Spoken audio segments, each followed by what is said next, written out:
কলাবাগানের সামনে এরকম জ্যাম। প্রায় আধা ঘন্টা বাসে বসে থেকে অধৈর্য হয়ে নেমে হাঁটা ধরলাম। কেউ কেউ বলছে এটা শাহবাগ অবরোধের কুফল। আজ আমরা রওনা হতে যাচ্ছি টাঙ্গুয়ার হাওরের উদ্দেশ্যে। বাসায় গিয়ে গোছগাছ করে শুরু করতে হবে দীর্ঘ যাত্রা। শেষে আবার বাস ফেল করি, এই ভয়ে পায়ে হেঁটেই বাসার দিকে রওনা হলাম। আমাদের যাত্রা শুরু হলো গ্রিন সেন্ট মার্টিন এক্সপ্রেস দিয়ে। বিজনেস ক্লাস এসি বাস হলেও বাসের অবস্থা ছিল চরম দুর্বিষহ।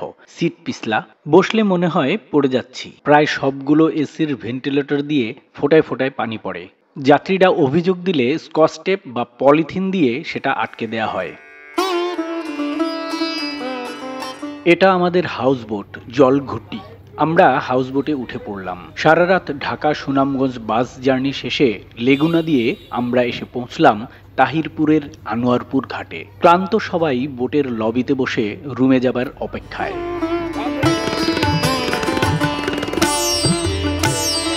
এরই মধ্যে ওয়েলকাম ড্রিঙ্কস দিয়ে আমাদের স্বাগত জানানো হলো।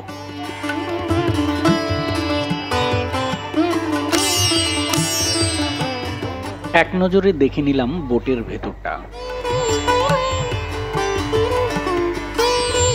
৫-৬টা এসি রুম আর পেছনে রান্নাঘর, জেনারেটর ও ইঞ্জিন রুম।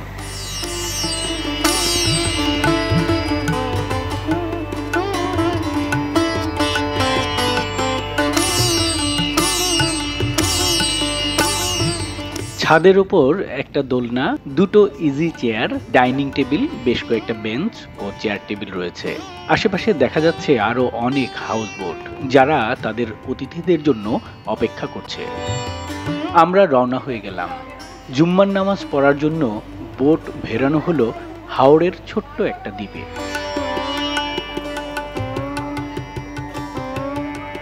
এটা হলো এই দ্বীপের মসজিদ।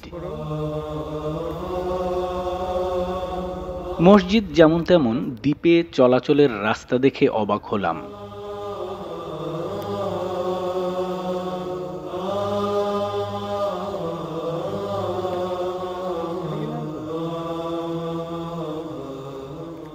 এই হলো রাস্তা, স্যাঁতসেঁতে কাদায় ভরা। দুটো ঘরের মাঝখানে সরু পায়ে চলা পথ।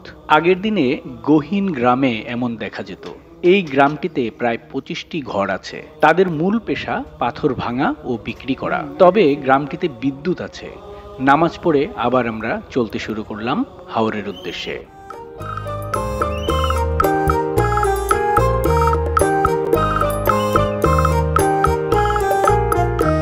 টাঙ্গুয়ার হাওর বাংলাদেশের সিলেট বিভাগের সুনামগঞ্জ জেলায় অবস্থিত একটি হাওর।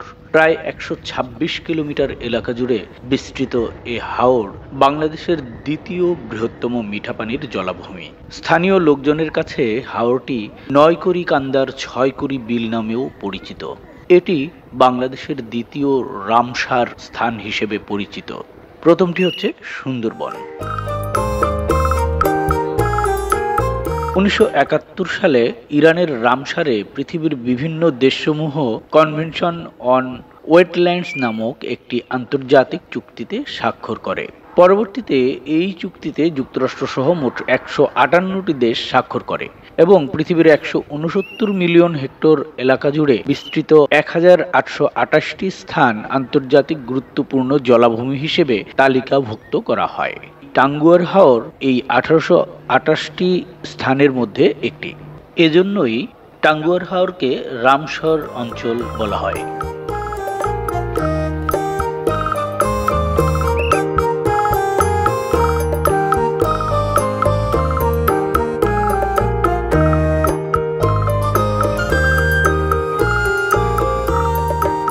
আমরা হাওরে পৌঁছে গেছি। এখান থেকে ছোট নৌকায় চড়ে অল্প গভীর জায়গায় গিয়ে আমরা পানিতে নামবো। এটাই হলো হাওরের আসল মজা। অনেকটা আমাদের এলাকায় বর্ষার পানিতে গোসল করার মতো।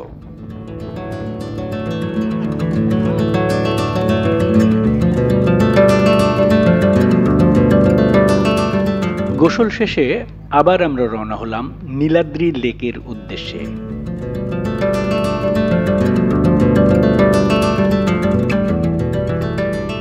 টাঙ্গুয়ার হাওর সুনামগঞ্জ জেলার মধ্যনগর ও তাহিরপুর উপজেলার মেঘালয় পাহাড়ের পাদদেশে অবস্থিত। মেঘালয় পাহাড় থেকে ৩০টিরও বেশি ঝর্ণা এসে মিশেছে এই হাওরে।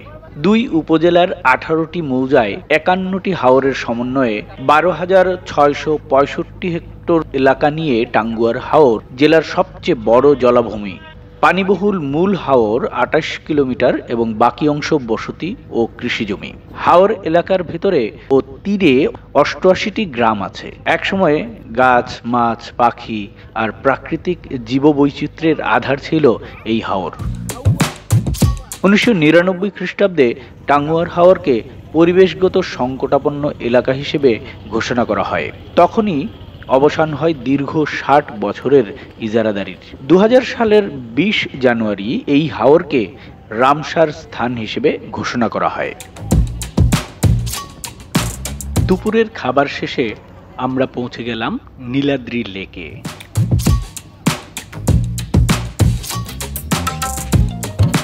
ICUN এই হাওরের জীববৈচিত্র্য রক্ষায় কাজ করছে। হাওর এলাকার মানুষের আর্থসামাজিক অবস্থার পরিবর্তন, সম্পদ সংরক্ষণ ও টেকসই ব্যবস্থাপনা নিশ্চিত করার লক্ষ্যে বাংলাদেশ ও সুইজারল্যান্ড সরকারের মধ্যে ২০০১ সালের ১২ ফেব্রুয়ারি একটি সমঝোতা স্বাক্ষরিত হয়। ২০০৩ সালের ৯ নভেম্বর থেকে হাওরের নিয়ন্ত্রণ নেয় জেলা প্রশাসন, Swiss agency for development and cooperation এবং ICUN ২০০৬ সালের ডিসেম্বর থেকে টাঙ্গুয়ার হাওর সমাজভিত্তিক টেকসই ব্যবস্থাপনা প্রকল্প পরিচালনা করছে।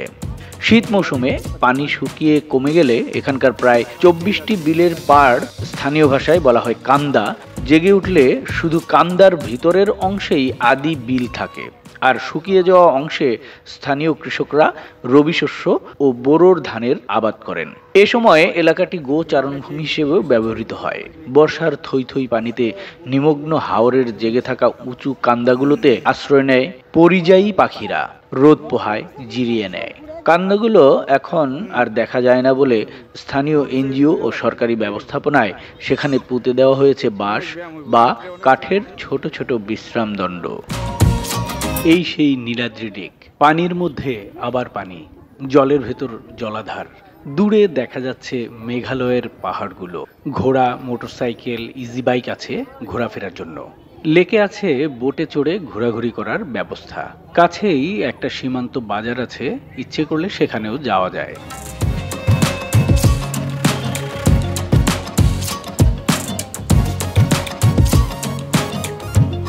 টাঙ্গুয়ার হাওরের জীববৈচিত্র্যের মধ্যে অন্যতম হলো বিভিন্ন জাতের পাখি। স্থানীয় জাতের পাখি ছাড়াও শীতকালে সুদূর সাইবেরিয়া থেকে আগত পরিযায়ী পাখিরাও আবাস গড়ে এই হাওরে। ২০১৯ সালের পাখি শুমারি অনুযায়ী হাওর ও এর আশপাশের এলাকায় ২০৮ প্রজাতির পাখি দেখা গেছে।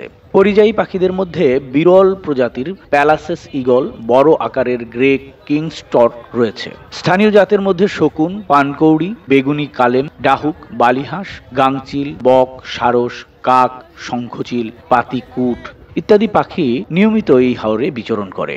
টাঙ্গুয়ার হাওর ৬ প্রজাতির স্তন্যপায়ী প্রাণী, ২০ প্রজাতির সাপ, বিরল প্রজাতির উভয়চর, ৪ প্রজাতির কচ্ছপ, ৭ প্রজাতির গিরগিটি সহ নানাবিধ প্রাণীর আবাস। বিলুপ্ত কাসিমের মধ্যে রয়েছে হলুদ কাসিম, কড়ি, কাইট্টা ও পুরা কাইট্টা। তবে বর্তমানে বেশ ভালো অবস্থানে রয়েছে জাত কাসিম ও ধুম কাসিম। টাঙ্গুয়ার হাওরে প্রায় ২০০ প্রজাতির মাছ রয়েছে।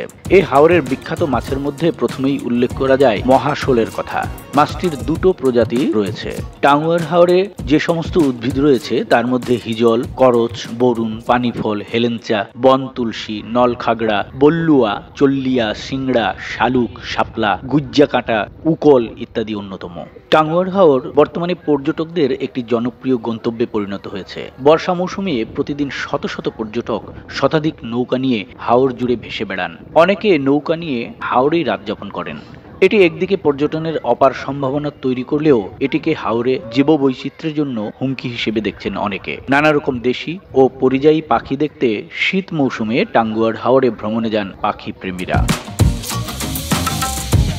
টাঙ্গুয়ার হাওর ভ্রমণ শুধুমাত্র হাওর দেখা নয়, সাথে আরো কিছু স্পট সাধারণত সবাই ঘুরে দেখে। টাঙ্গুয়া ভ্রমণ প্যাকেজের সাথে ছোট ছোট সোয়াম্প ফরেস্ট, ওয়াচ টাওয়ার, শহীদ সিরাজ লেক বা নীলাদ্রি লেক, শিমুল বাগান, বারিক টিলা, জাদুকাটা নদী, লাউড়ের গড় সহ আরো কিছু স্পট ঘুরে দেখা যায়।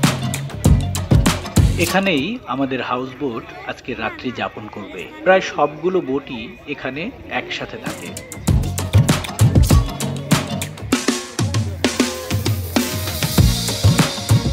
ভোর 5টার দিকে রওনা হয়ে আমরা এসে পৌঁছলাম শিমুল বাগানে। এখানেও ইজি বাইক ও মোটরসাইকেল আছে, কিন্তু রাস্তার যা অবস্থা তাতে পায়ে হেঁটেই এর চেয়ে দ্রুত যাওয়া যায়।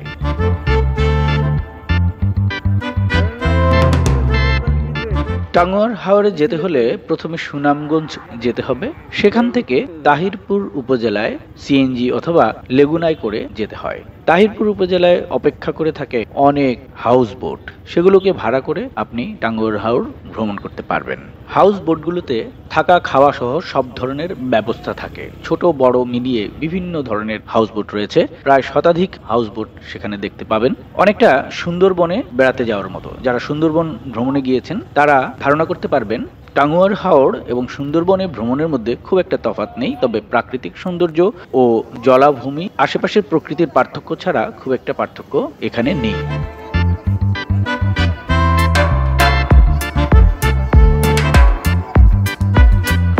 এটাই হলো শিমুল বাগান। বিস্তীর্ণ এলাকা জুড়ে লাগানো হয়েছে শিমুল তুলোর গাছ। ফুল ফুটলে নাকি বাগান দেখতে অসম্ভব সুন্দর লাগে। বাগানে ঢুকতে টিকিট লাগে, জনপ্রতি 50 টাকা। এটা হলো টিকিট কাউন্টার। শিমুল বাগানের নাম রাখা হয়েছে আলহাজ জয়নাল আবেদিন শিমুল বাগান।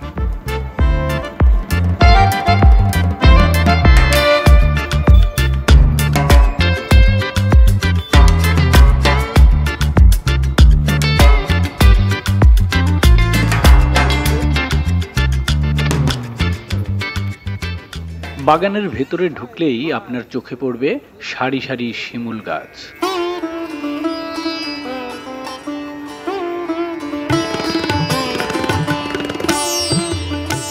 বিক্রিও হচ্ছে শিমুল তুলো। বসানো হয়েছে কয়েকটা দোলনা, সেই সাথে আছে কয়েকটা গোলঘর ও একটা খাবারের দোকান। টিকিটের যে মূল্য তাতে বলাই যায় তুলো বিক্রি করে যে আয় হয় তার চেয়ে বেশি আয় হয় টিকিট বিক্রি করে।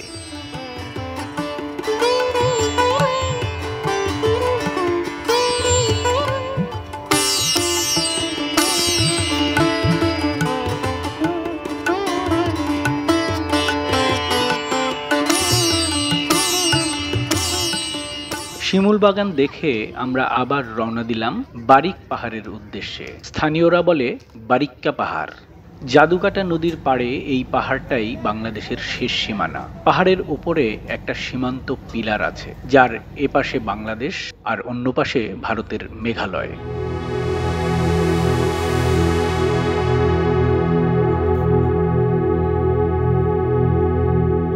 স্পষ্ট যে পাহাড়টা দেখা যাচ্ছে এটা বাংলাদেশ, আর দূরে মেঘে ঢাকা যে পাহাড়গুলো দেখা যাচ্ছে ওগুলো ভারতের।